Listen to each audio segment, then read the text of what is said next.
We close out our series on today, taking a glimpse at the book of Daniel. Today we look at Daniel chapter 6. Focus our attention at verse number 10. Here you find these familiar words recorded. Here's what it says. Now when Daniel knew that the writings were signed, he went home and kneeled upon his knees 3 times a day and prayed and gave thanks before his God as he did aforetime. I'm going to read that again. When Daniel knew that the writing was signed, he went home, kneeled upon his knees 3 times a day and prayed and gave thanks before his God as he did aforetime. I want to talk about this morning for just a little while, all in through obedience. Say, I'm all in through my obedience. You may be seated in the very presence of God. I don't know about y'all, but it has been a blessing to take a bird's eye view of the book of Daniel these 3 weeks and to learn lessons from these 3 young men, and the 4th one being Daniel, Shadrach, Meshach, and Abednego. Last week, we took a glimpse of them as they had an encounter with a fiery furnace, realizing that God was yet with them and that God set them free and that God set them up. But on today, we take another look at this strong, courageous young man by the name of Daniel. Most of us who have ever been around the church any length of time have heard about Daniel in a lion's den. And my brothers and my sisters, you need to understand when we look at the life of Daniel, that when the favor of God is upon your life, everyone will not cheer you on. Everyone will not celebrate what God is doing in your life. Because in the midst of everything that God had blessed the life of Daniel with, the favor of God was heavy upon his life. But at the same time, he had those around him that became jealous and envious of the favor that was on his life. And I realize that sometimes it may blow your mind, because sometimes you are minding your own business, and all of a sudden God starts opening up doors and making a way in your life, and others become envious and jealous. All the time, you're just trying to be who God called you to be. Well, this truth stands tall in the life of Daniel, because in the midst of this, as Daniel was climbing the ladder of success in this foreign land, they start plotting and planning his downfall. They went to Darius the king and said, wait a minute, we've got to make a decree that no one can call upon any other god but you. And for some crazy reason, Darius got beside himself and signed the decree. But in the midst of it all, the Bible tells us that even after Daniel knew that the decree was signed, the Bible says Daniel still walked in obedience. Somebody say obedience. That's what I really want to talk about this morning, is obedience. Because a lot of us say that we have faith, but no obedience. And you can never separate your faith from obedience. You can never separate love from obedience.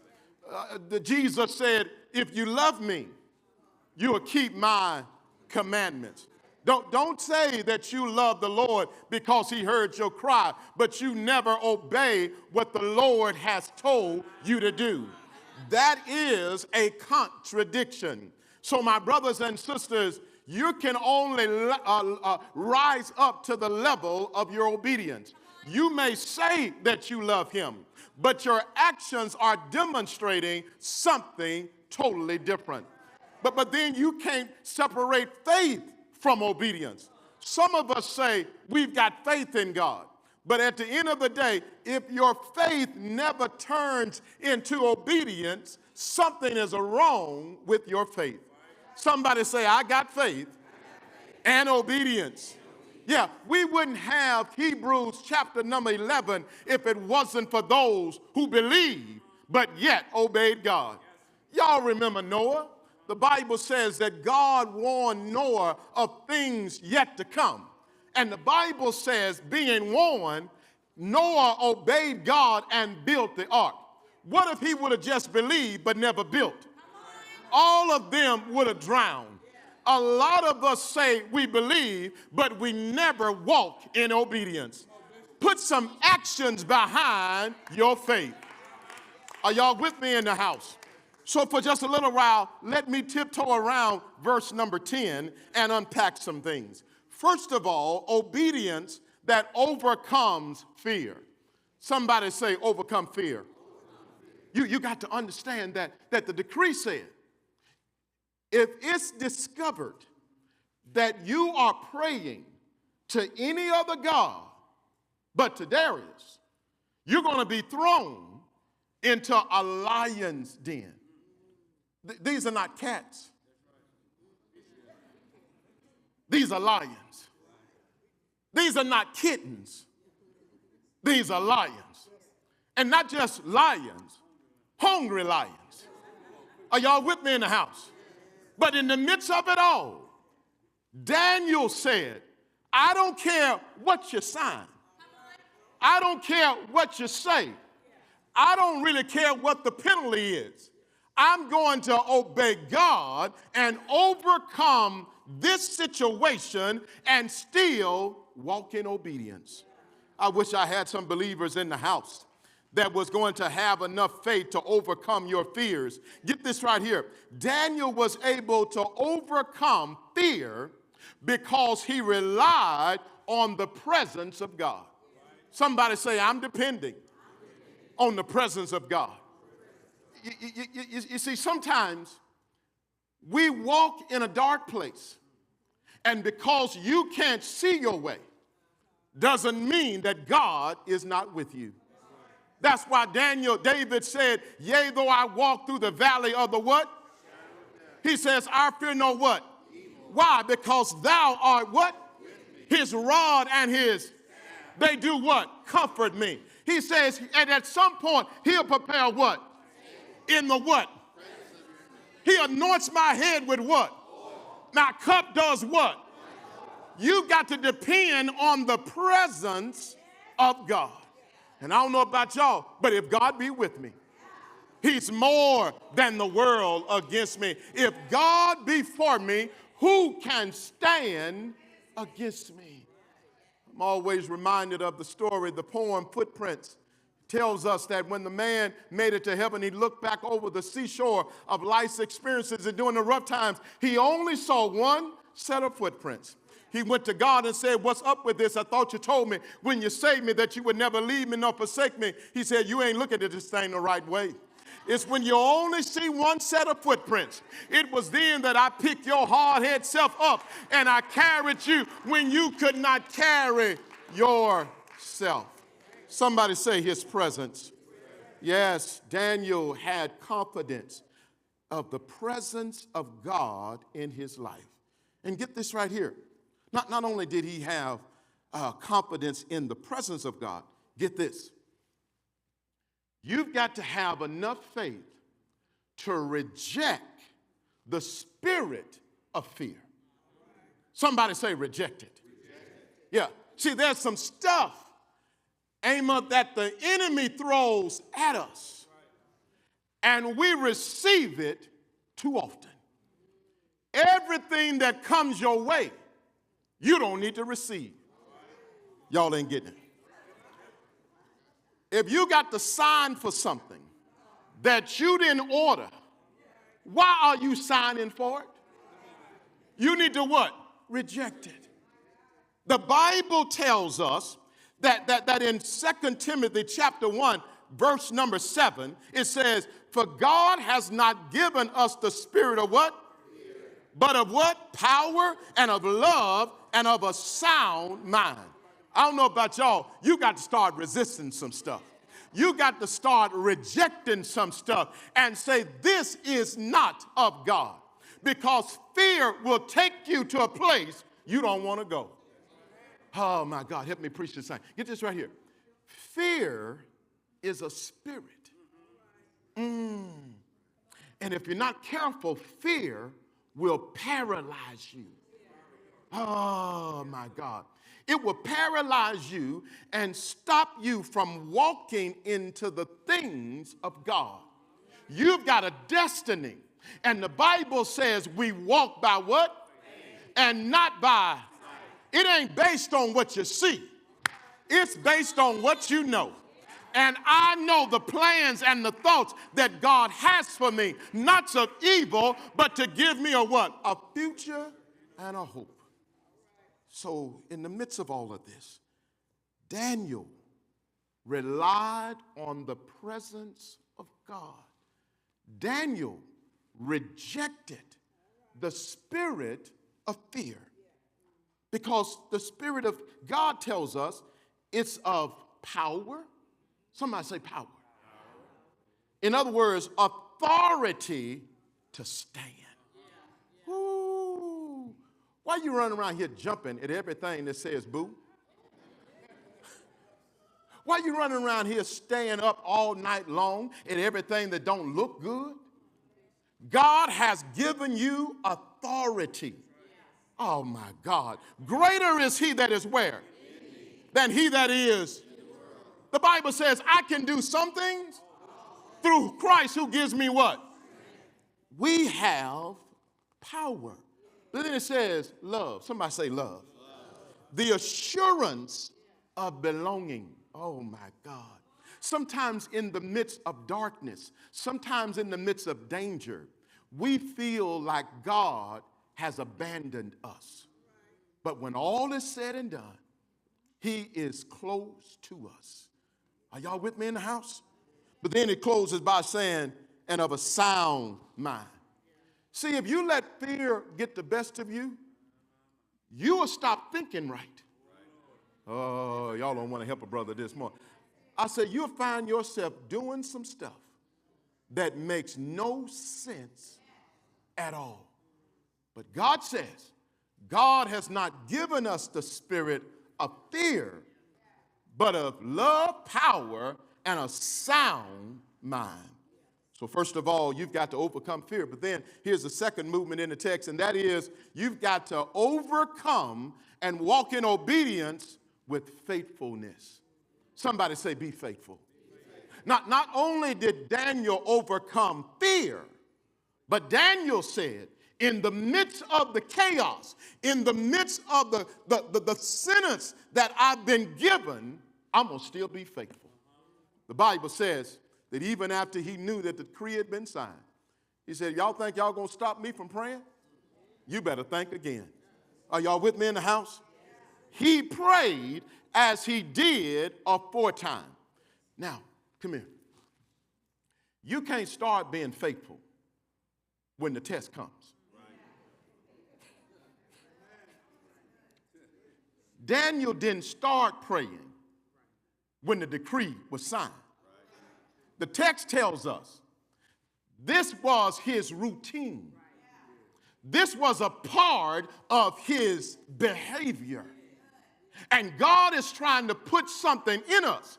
In these 21 days of prayer and fasting, God says when the 21 days are over, don't you stop praying. Oh, my God. Yeah. I know some of us saying, I'll be glad when these 21 days over with. I've been talking to the Lord too much. My God. But at the end of the day, all you got to do is continue to do what you're doing right now.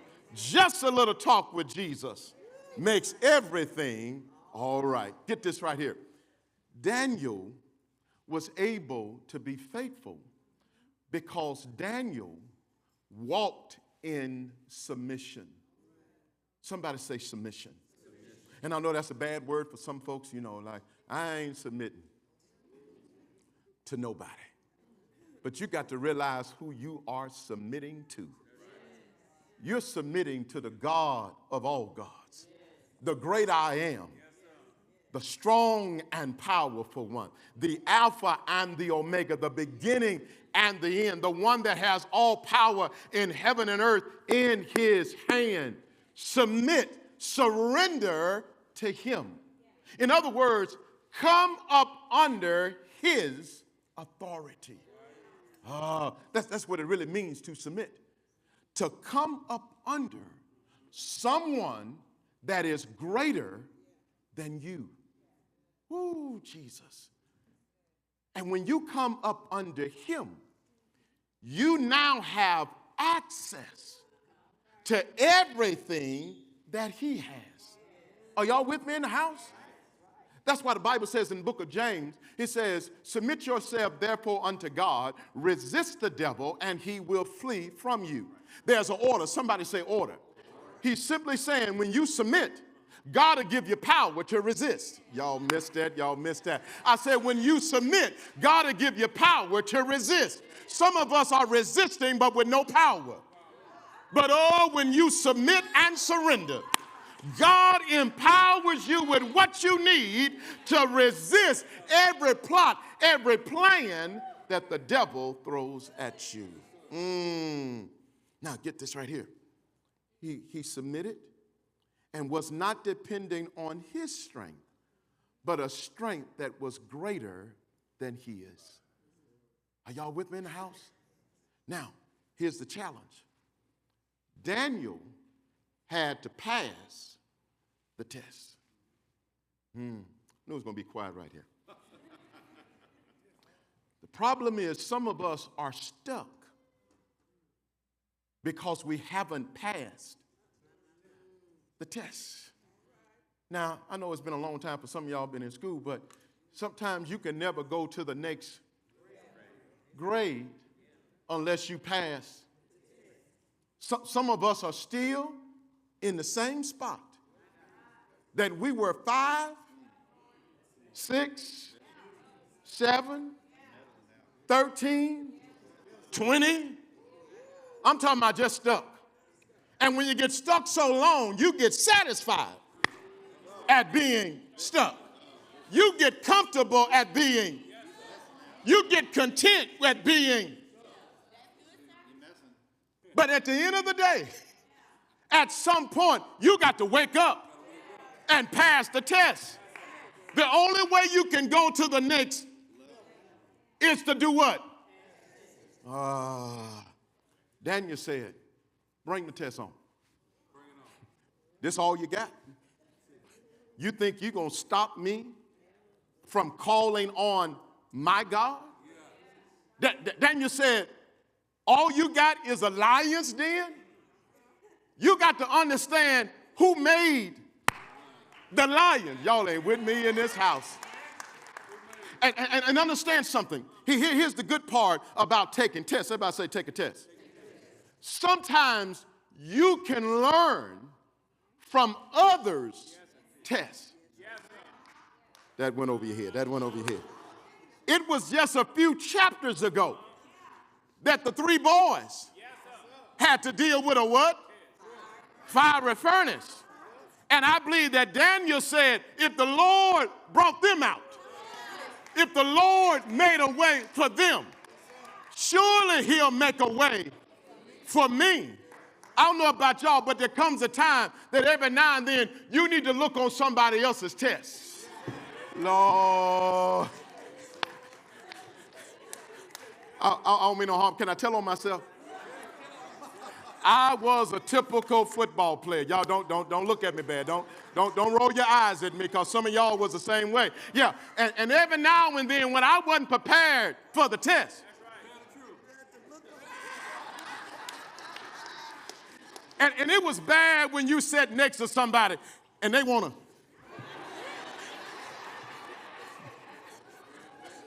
But we couldn't wait to recess. We're going to get you between classes. All you had to do was move your arm. Don't hold that against me. Don't hold that against me. Don't hold that against me. Somebody say, pass the test. Yes, yes.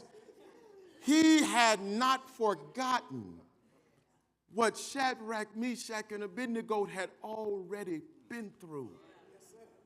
And as a result of God making a way for them, God made a way for him. Now get this right here. All throughout the Bible, we see people who've had to pass the test to go to the next level. Joseph had to pass the test of integrity. Somebody say integrity. In Potiphar's house, when sister girl tried to come on to him, but he had too much integrity to bow down from a lady like that. He passed the test of patience. Somebody say patience. Lord have mercy. That's a hard test sometimes. Because some of us are waiting right now like, how long is this test going to last? I know the Bible says weeping may endure for the night, but joy comes in the morning. Well, how long is the night going to be? Because I prayed about this last year, and I'm still in the midst of this struggle. But the Bible says ye have need of patience, that after ye have done the will of God, you might receive the promise. Look at your neighbor and say, pass the test. The promise is on the may not come when you, but it's always. Yeah. And get this right here. When you pass the test, the promotion will show up at your address. I wish I had about 15 folks that done got a promotion. Lord have mercy. Yeah. Let me wrap this thing up. First of all, he had to overcome fear. He had to overcome and walk in faithfulness. But then obedience that expects God to show up. Anybody expecting God to show up? Yeah. The text says, and he gave thanks before his God. Sherry, it's amazing. He thanked him before the lion's den ever showed up. Yesterday, didn't get it. He gave thanks before the answer ever showed up. He gave thanks before the Lord brought him out of the lion's den. Some of y'all gonna get this after a while. You don't have to wait until he brings you to give him thanks. Because real faith will thank God in advance. I wish I had about 100 folks in the house. Because if you've got a past track record with him, you ought to know what he's done in the... And if he's done it in the past, last I checked, hands don't have arthritis. Arms have not grown short, nor has his eyes become dim. He's still the same today, tomorrow, and forevermore. I'm expecting him to show up. And y'all know when he show up, he starts showing out. And can't nobody show out like the Lord can show out. Don't make me go there. I say he'll show out. He showed out one day when they didn't have the 2 little fish and 5 barley loaves of bread. Somebody say he showed out. They had 12 baskets of leftovers. He showed out. He showed up one day when Lazarus had been dead for 4 days. And the sister said, the body is stinking. He said, I didn't ask you for no autopsy report. I just asked you, where did you lay him? He showed up at the grave. He had to call his name. Because if he hadn't called his name, everybody would have got up. He said, Lazarus, come forth. Lazarus got up. And Jesus said, loose him and let him go. He showed up one day on a hill called Calvary. They hung him high, stretched him wide, bowed his head, and then he died. But that's not how the story ends. They buried him, but 3 days later, he got up with all power in his hand. He'll show up. He'll show up, and he'll show out. He'll open up doors that have been slammed in your face. He'll heal your body. He'll open blinded eyes. He'll unstop deaf ears. I got some witnesses in the house. He'll heal from cancer. Come on now, I ought to have some witnesses. He's more than a doctor in a sick room. He's a healer. He's a deliverer. He's a way maker. He's a burden bearer and a heavy load sharer. When I think about it, there's nothing too hard for our God to do. Oh my God. If you get all in, He'll do some stuff that will literally blow your ever-loving mind. That's why the word says, now unto him. Y'all know where I'm going.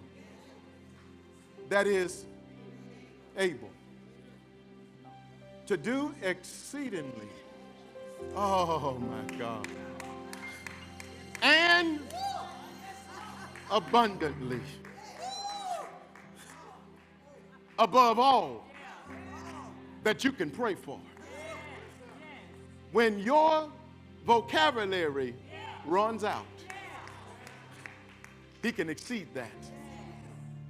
Above all you can ask and imagine. When you can't even imagine. And when I look back over my life, Lord have mercy. Stand up, Josh. Stand up, Josh. Come here, man. God has done some things with these crazy two. Y'all need to know we ain't got good sense. Just about as crazy as we can be. But we're trusting God. Because at the end of the day, it's really not about what we do. Oh, Jesus. It's about what He's able to do. It says, now unto him that is able to do exceedingly abundantly above all you can ask a thing, according to the power that He has put in us. It's in you. He just wants you to get to a place of being all in. Stand to your feet.